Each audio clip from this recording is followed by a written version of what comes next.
Good morning, Greg. How are you doing this morning? I'm great. How are you doing, Don? Good, good.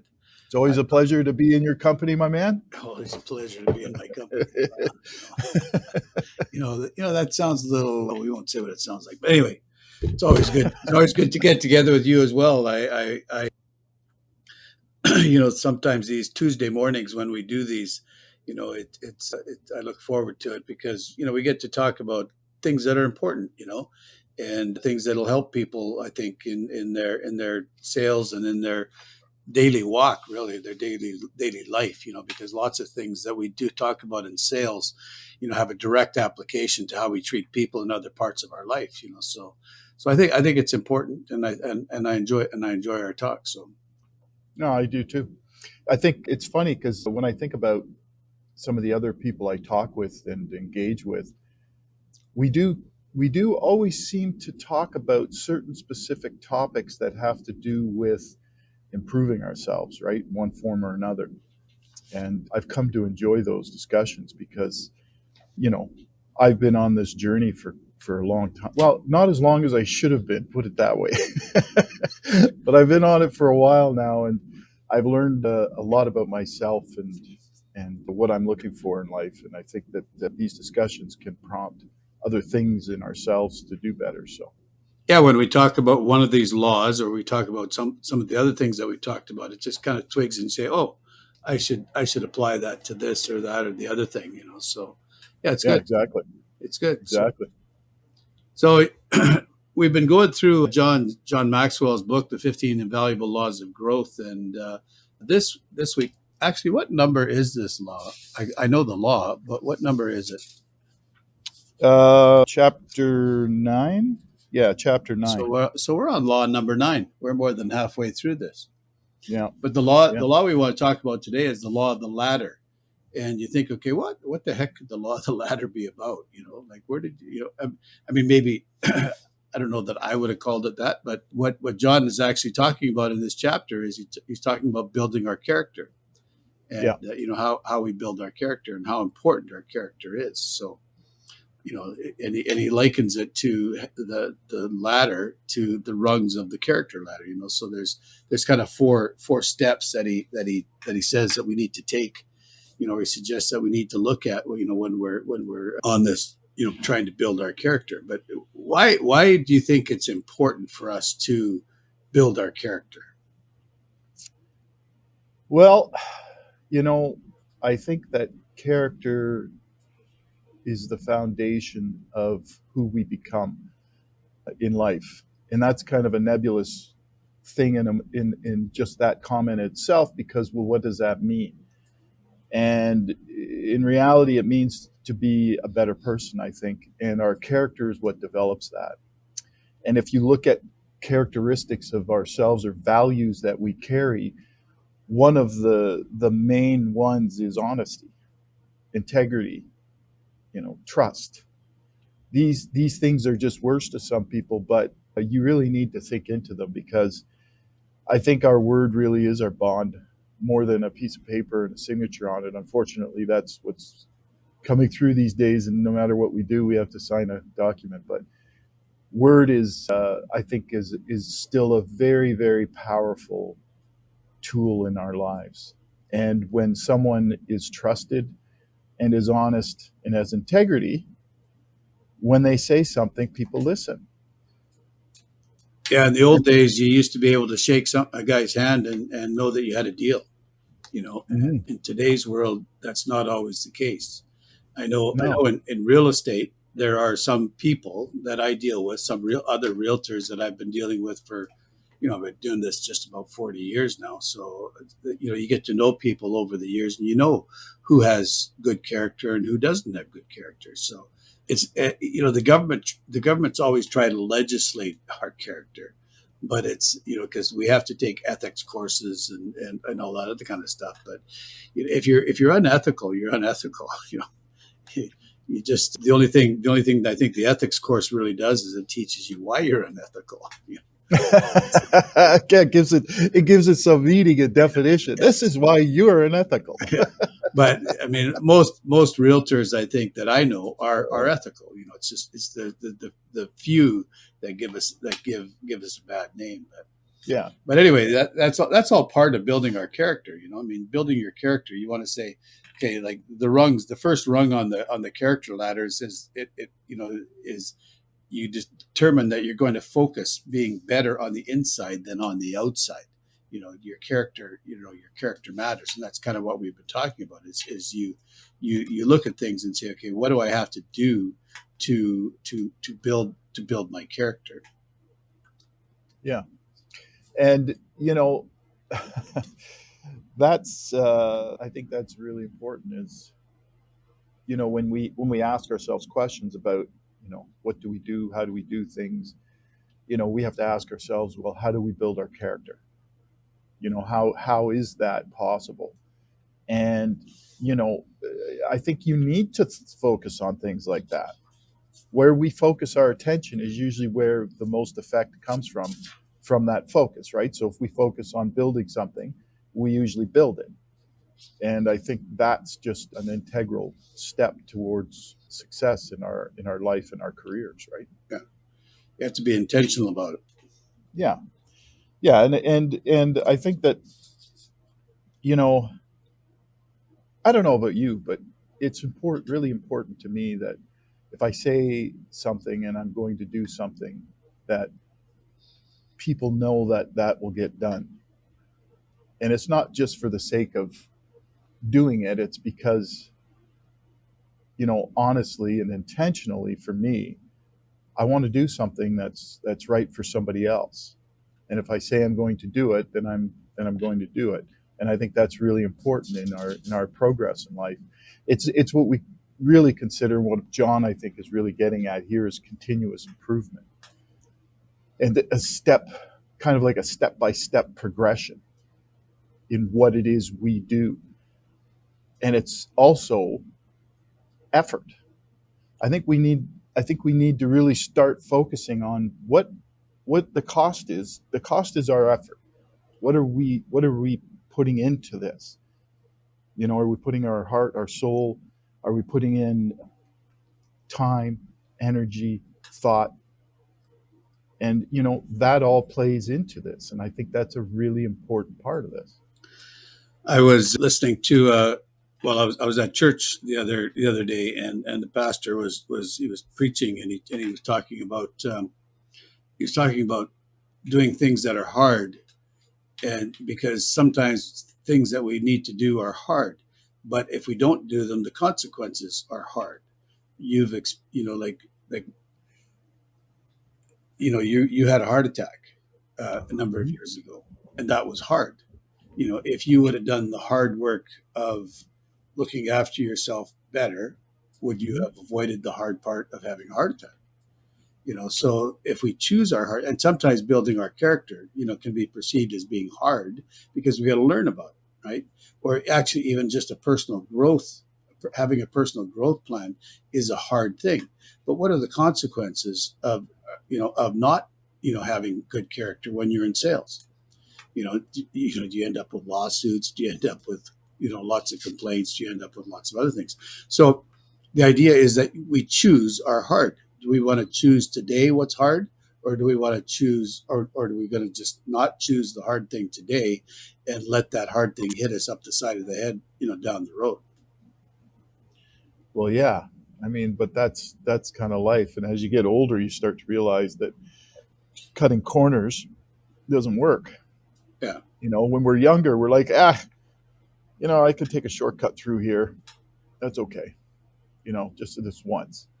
But then that once starts turning into twice and three and five times, and then 10, and then 30, and then 60, and on and on and on. And then next thing you know, you're sitting there either behind bars or you just realize that your life is in shambles and it's fallen to pieces because you lived in a glass house for so long. Somebody threw a rock finally and broke it. Yeah. You Yeah. know. Yeah. So making that choice, I think, is that first one, where it says we'll focus on being better on the inside. So that's choosing to do something that's going to help improve your character. And then the second one he has, second rung on the ladder, is following the golden rule, that that understanding that it's people that matter, and other people. And that's I think one that easily gets lost, because in the world today is we don't realize how much people do matter.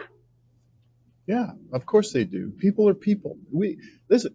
I don't care who you are, what kind of sales you're in, or what kind of business you're in. It does not matter. I don't care if you're a guy sitting in the basement of some company typing out code. People deal with people. If you People matter in the end. Everything comes down to how do we converse, how do we interact, and how do we deal with people. You can choose to deal with them in a conflict kind of way, or you can choose to deal with them in a pleasant, you know, way. But the thing is, we all deal with people no matter what. It's not companies, it's people. Well, it kind of goes to, where do you look at your client as a means to an end that satisfies your need for a commission, or do you look at your client as, this is a person I want to help, right? So Yeah. But there, that's just it though, isn't it? yeah, I mean, there's a great quote. You and I were talking about this earlier. You informed me that it's a biblical quote, but here's a simple rule of thumb guide for behavior. Ask yourself what you want people to do for you, then grab the initiative and do it for them. And I can tell you, I never understood this until I read this book. I've done that all my life. I don't know why or how. I just always figured out what people want or what I want from them and what they want. And I would take the initiative and do something for them. And that has served me so well. And until I read this book in that particular passage, I had no idea that that's what I was doing. But that's what it comes down to. You hit the nail on the head there. It's, you know, how do we treat people? Do we and how do we want to be treated the same way? yeah. How does it go? If you help enough people get what they want, you'll get what you want. Yeah, I think that was Zig Ziglar that said something like that. But Ziggy Ziglar. Yeah, well, he said a lot of great things actually, but I don't know, Don. I think that humanity needs to start to understand how to deal with one another more and more, and start to understand not just how to deal with each other, but how to understand each other. yeah, That is the ticket to getting what you want in life. yeah. It seems like it seems like we can dismiss the other person if we don't think that that they think the way we want, or if we'll dismiss them if they're not going to give us what we want, right? So um, Or label them or yeah, whatever. Yeah. yeah, labeling is is a big act of dismissal, but and it's terrible, that we do label people, and we do. But yeah. So the third one is that I will teach only what I believe. Passion matters, and I think that's kind of what we're talking about. Is like, do you really believe that people matter? You know, I mean, that's a question. Like or like, I, okay, there was a guy that I used to work with, and we got more complaints about him than anybody else. There's always one or two, right? And he could be like, he could be real. I mean, he was by the how many sales he made, he was, clearly he was very successful. But and I listened to him a couple times, when he was talking to his clients, and he was just talking so nice and sweetly to them. It was just like he had this different tone of voice, when he was talking to his clients, but it was well, it was almost like it was too silky, it was like, okay, like too smooth, and anyway, it was I always found it, that he could talk like this, but then when we had complaints, they were mostly from him, so anyway, it made my job more difficult, because we would get so many complaints about him, and not necessarily just from clients. It would be from other realtors. It would be from our support staff, I think one person and one of my admin people said he's made every one of our support people cry in the Oh, office. geez. Well, that's somebody who just needs to work on their character and how to deal with other people because they probably don't know how to deal with people. And there's ways of getting, like the old saying about you can get more. What's that saying about honey? You get you You can attract more bees with honey than you can with, vinegar. Yeah. whatever. Well, you got to be sweet sometimes and to get your own way. And if you're not, then you don't. But one of the things that I liked about this third one was, the passion matters. And borrowed beliefs have no passion, therefore no power. And I think that's what we need to understand is we start borrowing other people's beliefs and not really feeling them ourselves. In other words, we see somebody and we like their passion, so we try and take it Yeah, for yeah. ourselves. Well, good luck with that because I can tell you, 99% of the time that's just not going to work. Do you think We that have would to Do you think go that ahead. would be the same thing as if, like, everybody is different? Like, we know that all salespeople are different. We have our own strengths, we have our own weaknesses, we have our own preferences about how we like to go about things. We actually, whether we know it or not, we're actually creating our own script as we go along. So, I Yeah. mean, my book, you might as well write it out and then refine it and learn it so that it doesn't sound like a script. But do you think sometimes I might, some new realtors or even old realtors, they look and say, okay, well, this guy's having real success doing this, and it looks, it really looks good on him. So therefore, I'm going to try to do that. And then when they try to do that, it doesn't work because it's not them. You know, Well, I think what happens is you look at there's nothing. See, I don't see anything wrong with seeing somebody and trying to emulate what they're doing if it's successful. The only difference is this: you when you emulate, like you take the tasks that they're doing. Okay, I'm going to make this many calls, or do this, and this. But I'm going to do it on my own, meaning I'm going to do it in the way that suits me, not try and identically do what somebody else is doing because that's going to be a disaster. But hey, if they've got some techniques or some things they're doing that you're not doing, then maybe you should consider doing it. It's just that you have to make it your own. It's like you and I have discussed this before where you and I both don't like making cold calls. Hate it. It's just not my thing. But there's lots of ways to get in touch with people. That's just one of them. Now, if a good, successful person is doing cold calls and it's working for them, good for them. But I can sort of look at it and go, okay, what can I do that I like doing that isn't cold calling, but will have the same effect? yeah, You see what I'm saying? Because there's a passion. You have to your ability to be successful has a lot to do with your enthusiasm and your passion. But it has to be your enthusiasm and your passion. What is it about something you're doing that you really are passionate about? Don't try and steal somebody else's because it just won't work for you. yeah. You know. That kind of leads us into the fourth point there that John has. It says, "I will value humility above all virtues." What does it mean to be humble? You know, oh Lord, there's that old song that says, "Oh Lord, it's hard to be humble when you're perfect in every way." Yeah, I always like that. Perspective matters. That's what he puts at the end of that. That I will value humility above all virtues because perspective matters. Well, boy, I'll tell you, if you really want to get perspective, then you need to get humble. And the question is, I think the question we need to ask ourselves is, what is humble? Where's that coming from? Where does this? Is it just a word? It could be humble. That means okay, I won't brag about something. But what is the meaning behind humble? Because that's going to give you the answer to really what it is you need to do and feel. And when you're humble, you're like, you know what? Your mind is open. That's how I see humble.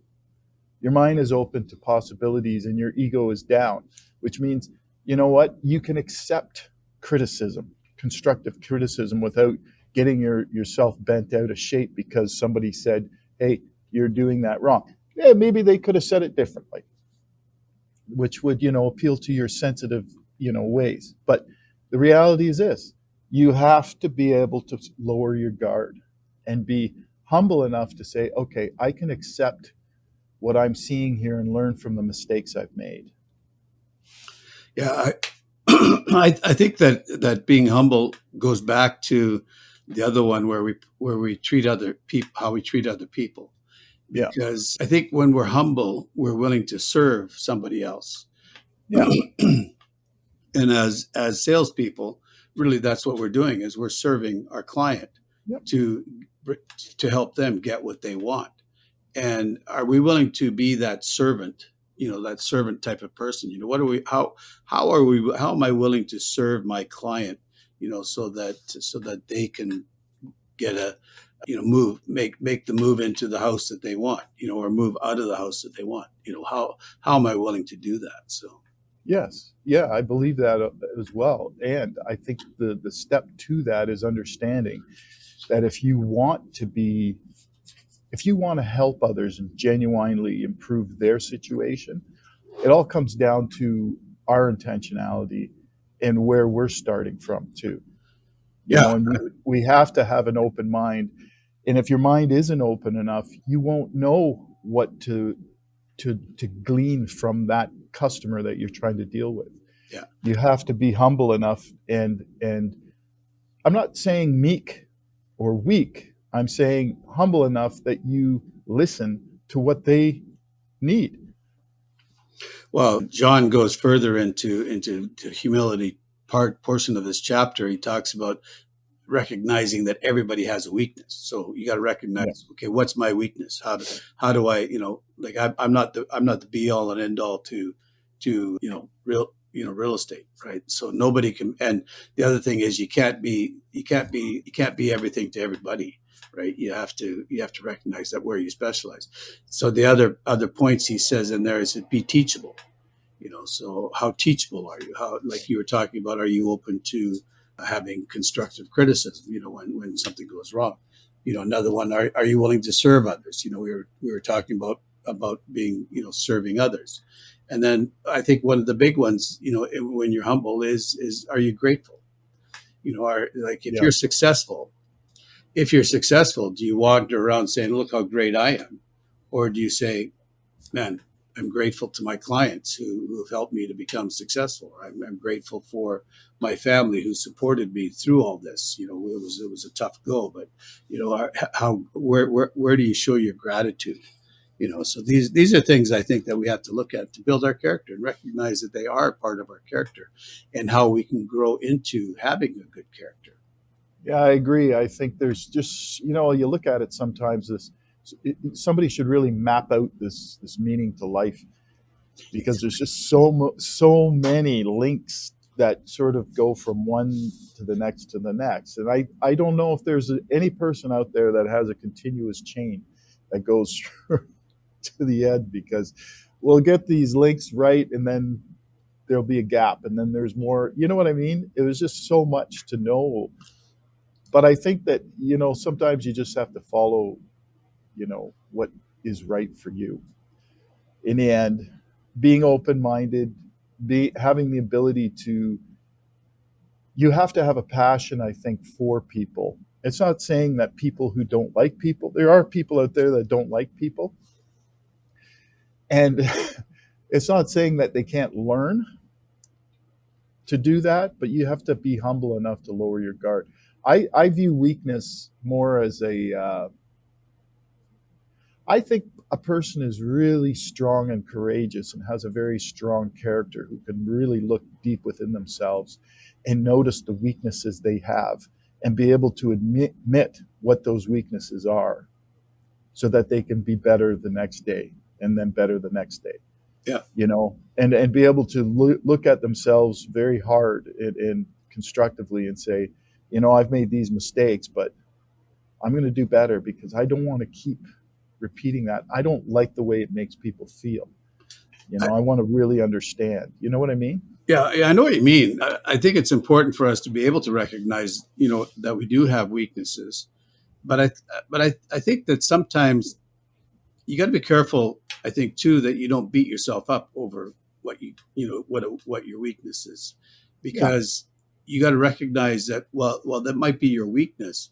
You have strengths that then you should function, or you should try to operate within your strengths.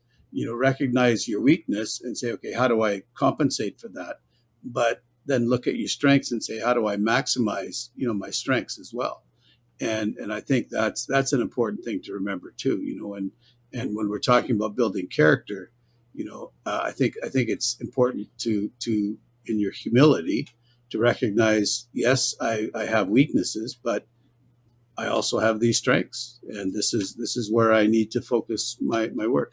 I think one of the big things that we do sometimes too, and is we compare ourselves to others, and we got to get out of that trap of that comparison trap, because you're your own person, and when you're building your character, you got to recognize that you can't compare yourself to somebody else. They're not the standard.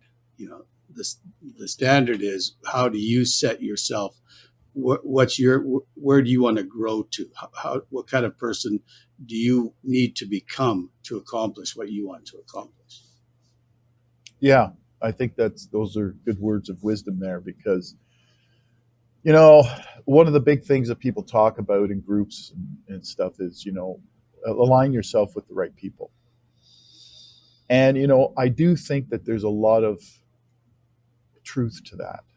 It's who your circle is, who your circle of friends and influencers, and what is it they do that you want out of your life. And I think that's important. And I think that it really comes down to, in the end, just trying to do better each and every day that we can. Yeah, it's not only about the people you hang around with. It's all about, what are you reading, what are you Yeah. listening to, type of thing. Because Ziggy, I think, used to say garbage in, garbage out, or something like that. But Yeah. I don't know who said that saying, but I've heard that a lot. Garbage in, garbage out. Maybe it was Zig Ziglar. I don't know, but well, it's he a good used to say, give yourself a checkup from the neck up. yeah. Yeah, that's a really good one. Yeah. Give So yourself a checkup from the neck up. anyway, Greg, thanks for joining us again today and for our podcast. And we want to Yeah. invite you to, if you like this, just like and subscribe. And if you have any ideas of what you'd like us to talk about, or want to contact any of us, our contact information will be in the comments below. So thanks again, and say goodbye, Greg. Say goodbye, Greg. We'll see you We'll later. see you later. Ciao.